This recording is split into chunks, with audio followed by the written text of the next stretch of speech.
welcome back. It's always good to have you with us. Let's take a look at this story. Now, in the last few weeks, our main concern was safety over the festive season, right? Well, during that time, we actually called Councillor Sello Lemao from the City of Johannesburg Public Safety Portfolio to come and talk to us about bylaws and fireworks and the like. Now, as we get into the new year, there are some other public safety discussions that I think are up for discussion and must be had. The councillor joins us now to discuss this further. Thank you so much for joining us. Good morning.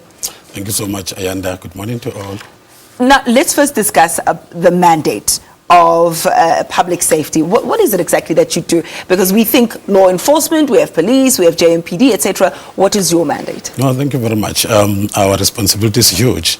As the Department of Public Safety in the City of Johannesburg, we are charged with the responsibility of creating safety in the city.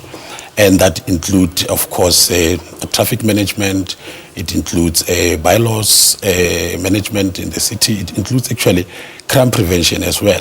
But we also, from the other side, EMS, emergency management services, we've got disaster management that we have to deal with, issues of rains, issues of shack fires, and many disasters that are actually happening in the city.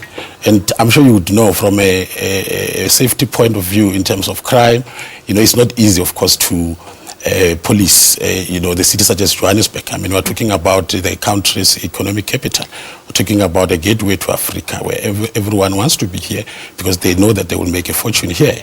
So we believe that our responsibility is very huge. I believe in the broken window effect, that if you work on the small things in any way, those small little areas, the small foxes, that you are going to take huge strides in improving the overall well-being, safety and security of Johannesburg. So let's speak a little bit about those bylaws, those ones that people don't really notice. Do we see enough implementation of them? Indeed, you might not necessarily say enough, because you will remember in 2011, as the City of Johannesburg, the Executive Mayor launched a program called Johannesburg 10+. In fact, that program, we're trying to bring along the communities so that they can be able to work with us, so that we have an easy way of conveying messages, an easy way of engaging them.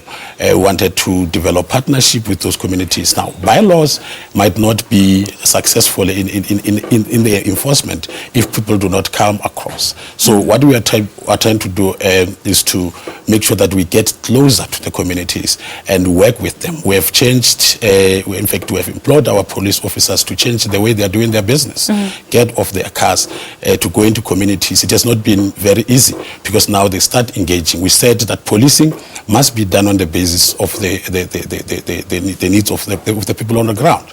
Now, if people spot problems, they must know where to raise that with, and we believe that that talks to accessibility of the police more than visibility. So it is very much important. Now we would see now that police now are engaging in what we call door-to-doors. They're engaging with the community themselves. They hear what the people are saying. There's a kind of policing that we really want to see. But also with protocols, we want them to improve their relationships, with the public.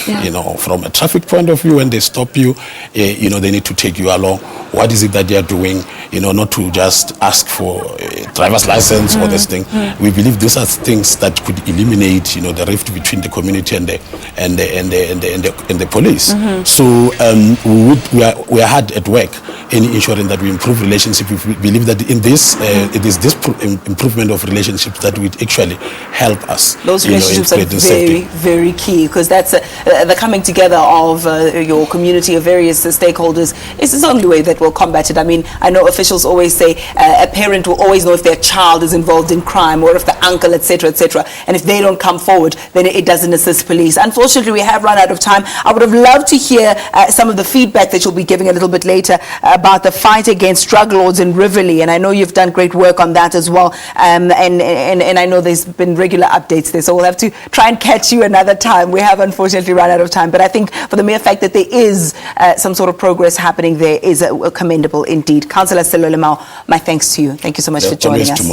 There's always tomorrow. There's always tomorrow. Let's hope. So no, but I think we definitely need to just take another look at that. Thank you very much. Thank you for your time. All right, let's go to